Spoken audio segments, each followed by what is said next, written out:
میرے آقا نے خاموشی اختیار کی اور وہی جواب دی کہ جو اللہ کا حکم ہوگا وہی کیا جائے گا، یعنی آپ اللہ کے حکم کا انتظار کر رکھیں۔ میرے مسلمان بھائیوں، جب عرب کے بڑے بڑے لوگوں نے رشتہ نکاح کو بھیجا مگر میرے آقا نے نہیں قبول کیا، ابو بکر نے بھیجا، میرے آقا نے نہیں قبول کیا، حضرت عمر نے بھیجا، نہیں قبول کیا، آخر میرے آقا کس چیز کا انتظار کر رہے تھے؟ اللہ کے حکموں کا۔ آپ نے مال نہیں دیکھا، آپ نے حسن و جمال نہیں دیکھا، آپ نے حسب و نسب نہیں دیکھا کہ اس کے پاس جو ہے مال زیادہ ہے، اس کے ساتھ نکاح کر دیا جائے، میری بیٹی جو ہے بہت آرام سے رہے گی۔ میرے آقا نے ان سب چیزوں کو نہیں دیکھا بلکہ اللہ کے فرمان کو دیکھا۔ اب میرے مسلمان بھائیوں،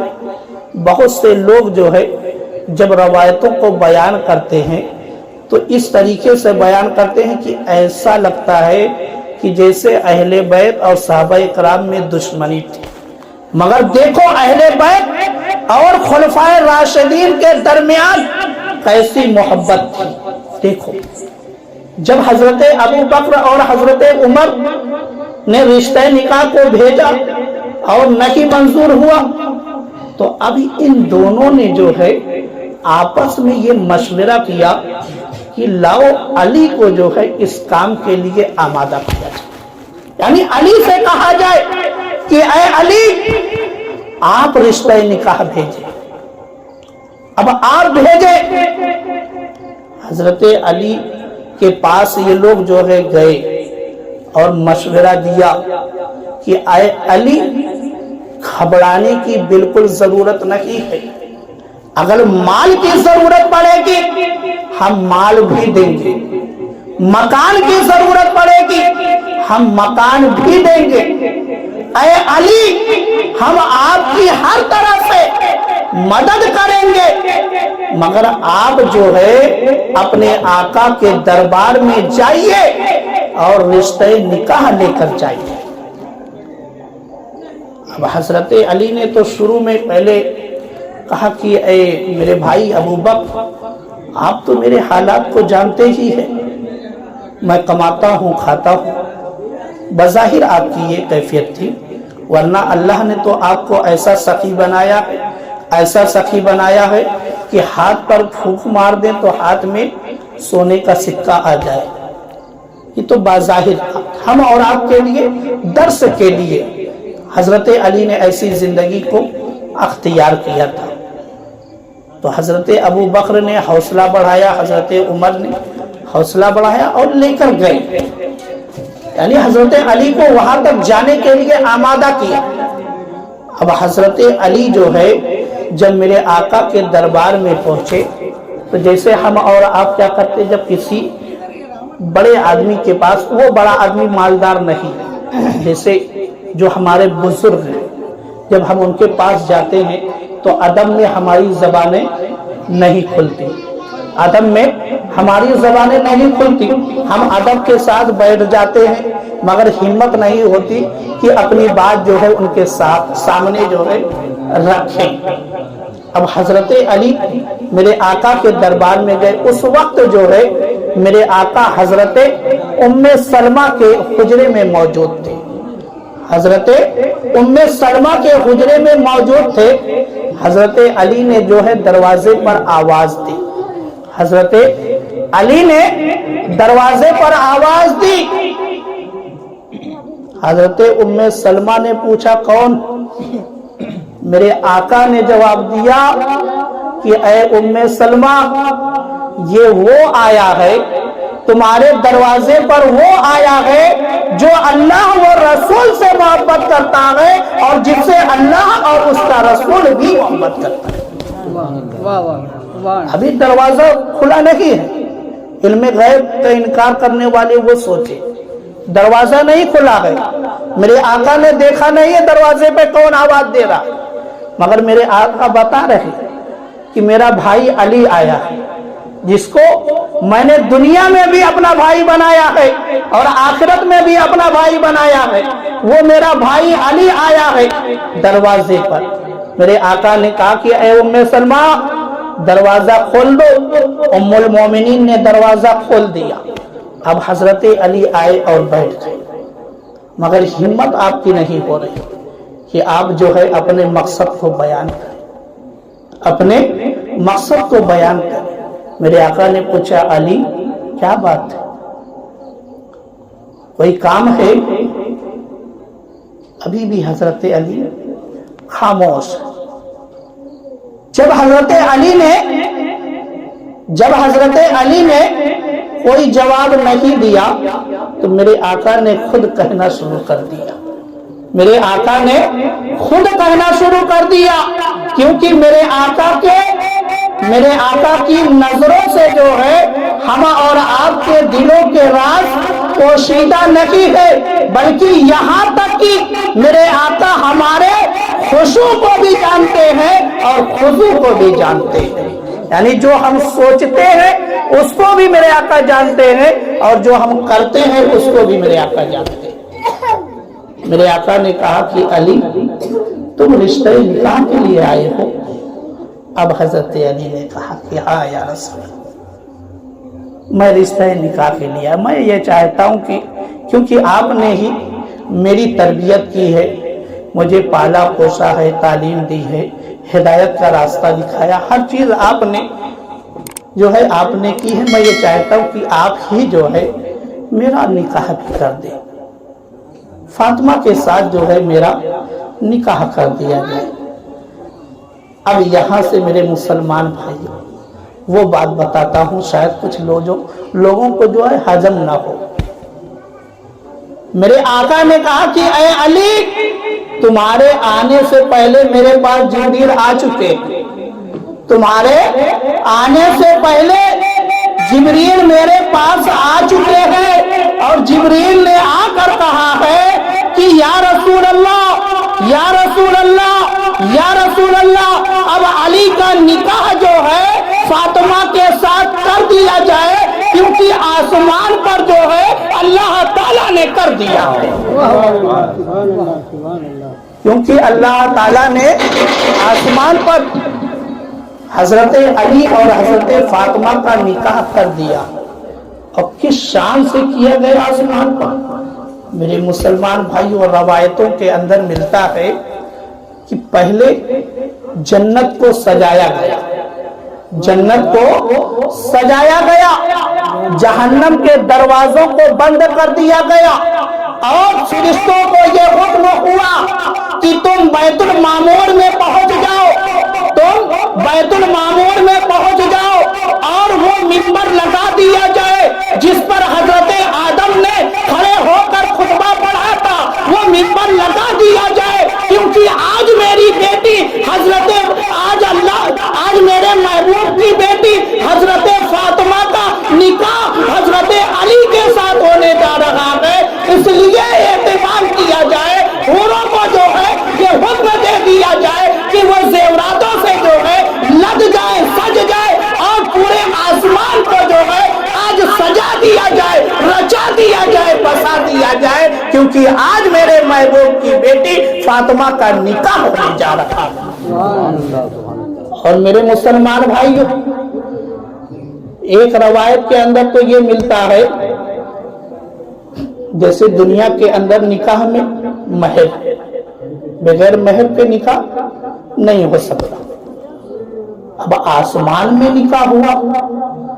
تو وہاں پر کیا مہر مقرر کیا؟ دنیا کے اندر تو جو حضرت فاطمہ کی مہر مقرر کی گئی تھی 400 مسقال، یعنی 450 150 جو ہے تولہ چاندی، 400 مسقال 150 تولہ چاندی، یہ دنیا کی جو مہر حضرت فاطمہ، مگر آسمان میں جو مقرر ہوئی تھی وہ مہر کیا تھی؟ وہ مہر یہ تھی، سنو میرے مسلمان، اس جملے پر، اس روایت کو سننے کے بعد جو بھی اہل بیت سے محبت کرتا ہوگا وہ ضرور مچلے گا میرے مسلمان بھائی۔ میرے آقا فرماتے ہیں کہ جبریل نے مجھے بتایا کہ اے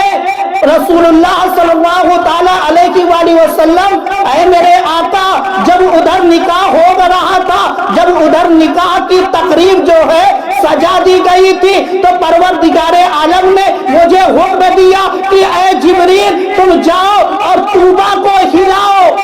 اور طوبہ درخت کو ہلاؤ، طوبہ درخت کو ہلاؤ۔ تو اب جبریل کہتے ہیں کہ میں نے جب طوبہ درخت کو ہلایا ہے، اس سے پتے جھڑنے لگے اور پتے جھڑنے لگے، پتے جھڑنے لگے، اور میں نے کیا دیکھا کہ ہر پتے پر کچھ نام تحریر ہے، کچھ نام تحریر ہے، کچھ نام تحریر ہے۔ تو جبریل کہتے ہیں کہ میں نے پروردگار عالم سے پوچھا کہ اے پروردگار عالم، یہ نام کن کے ہیں، یہ نام کن کے ہیں، یہ نام کن کے ہیں؟ تو میرے مولا نے فرمایا کہ اے جبریل، یہ نام ان لوگوں کے ہیں جو قیامت تک اہل بیت سے محبت کرنے والے ہیں، جن کا بھی نام جو ہے پتوں پر لکھا ہوا ہے، میں نے سب کی مغفرت فرما دی، میں نے سب کو بخش دیا ہے۔ یعنی ہم گناہگار جو ہے حضرت فاطمہ کی مہر میں داخل ہو رہے ہیں۔ اللہ تعالیٰ حضرت فاطمہ کے صدقے میں جو ہے ہم لوگوں کی مغفرت فرما رہا ہے۔ حضرت فاطمہ کے صدقے میں جو ہے ہم گناہگاروں کی مغفرت ہو رہی ہے۔ اور دیکھو میرے مسلمان بھائی، ادھر جو معاملہ تھا، واقعہ بہت طویل ہے، مختصر میں چند باتیں بتاتا ہوں کہ جب معاملہ ادھر طے ہو گیا کہ اب نکاح جو ہے حضرت علی کے ساتھ ہوگا، تو میرے آقا نے پوچھا کہ اے علی، کیا تمہارے پاس کچھ ہے؟ تو حضرت علی نے کہا کہ یا رسول اللہ، میرے پاس جو ہے ایک زرہ ہے، ایک اونٹ ہے اور ایک تلوار ہے۔ تو میرے آقا نے کہا کہ تلوار کی تم کو جو ہے ضرورت پڑتی رہے گی، کیونکہ جہاد کرنا ہے، اسلام کے لیے لڑنا ہے، اور اونٹ سے جو ہے آپ سامان پانی وغیرہ ڈھوتے ہیں، اس لیے اس کی بھی آپ کو ضرورت ہے۔ آپ زرہ کو لے جائیں اور بازار میں لے جا کر جو ہے بیچ دیں، تاکہ اس سے جو ہے مہر کی رقم بھی ادا کی جا سکے، اور جو نکاح کے ضروریات ہیں، یعنی جو سامان نکاح میں لگتے ہیں، وہ بھی خریدے جا سکے۔ اب حضرت علی زرہ لے کر بازار میں پہنچ گئے۔ جب حضرت علی زرہ لے کر بازار میں پہنچے ہیں،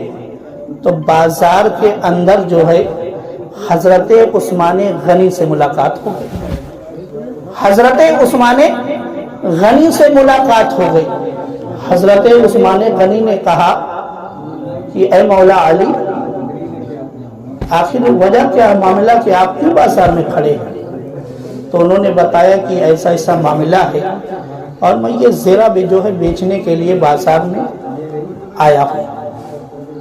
تو حضرت علی نے، حضرت عثمان غنی نے حضرت علی سے پوچھا کیا اس کی قیمت لگائی ہے؟ تو مولا علی نے کہا کہ جو مناسب آپ سمجھے، جو بہتر سمجھے، اس حساب سے اس کی رقم جو ہے دے دی جائے۔ تو حضرت عثمان غنی نے جو ہے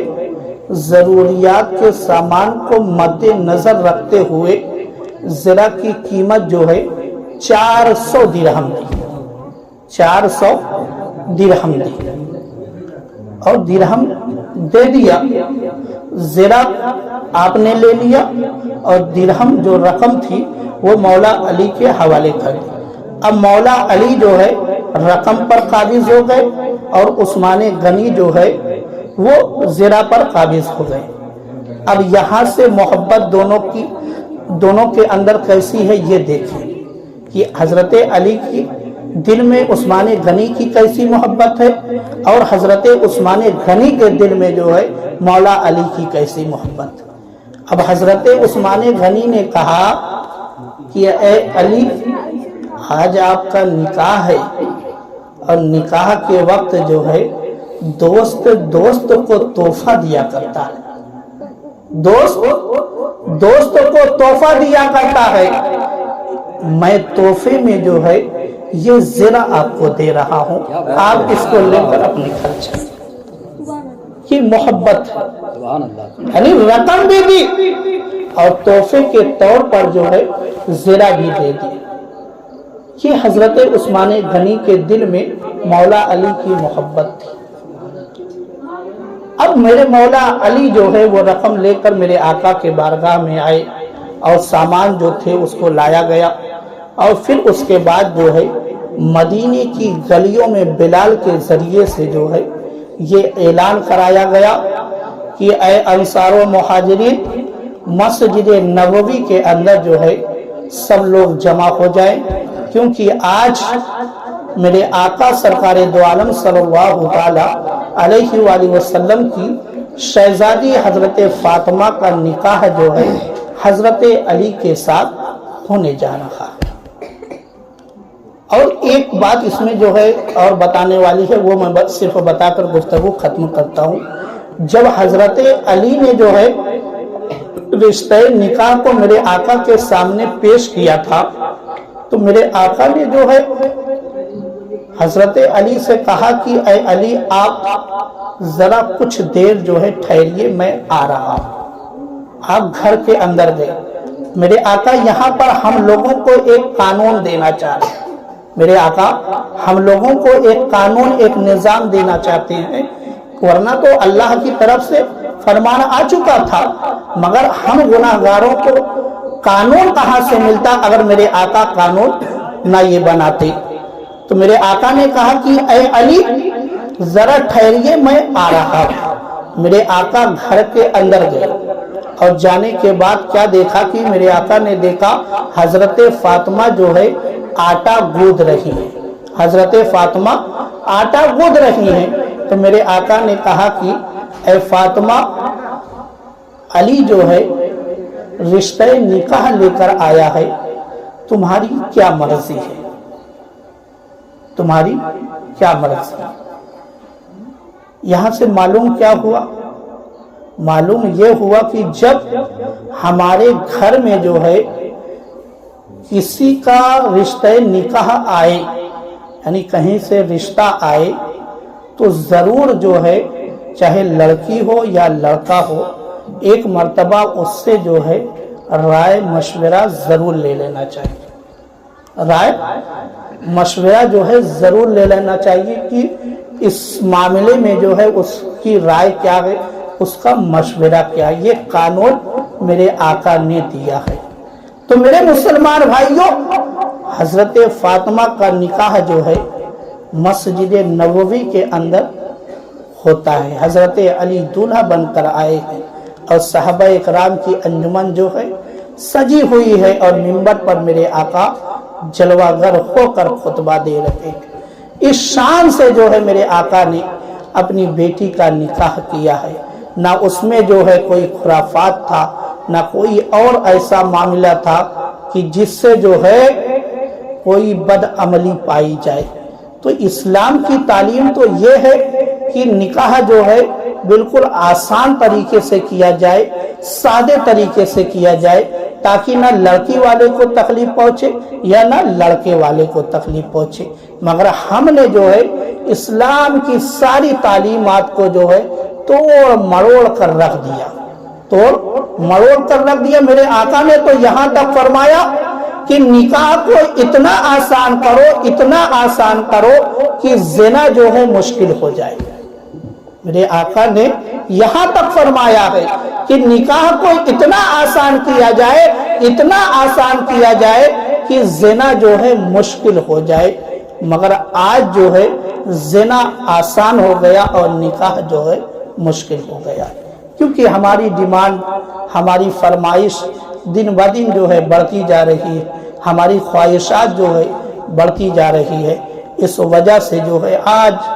بہت سارے گھروں میں جو ہے, غریب گھروں میں بچیاں جو ہے جہیز نہ ہونے کی وجہ سے اپنی عمروں کو رو رو کر جو ہے گزار رہی ہیں. اس کے ہم اور آپ ہی ذمہ دار ہیں, اس کے ہم اور آپ ہی ذمہ دار ہیں. ہم اور آپ کو ہی اللہ کی بارگاہ میں اس کا جواب دینا پڑے گا. معلوم ہے جو آج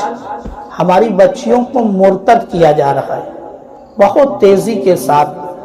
یہاں تک کہ لاکھوں سے جو ہے زیادہ کی تعداد ہو چکی ہے،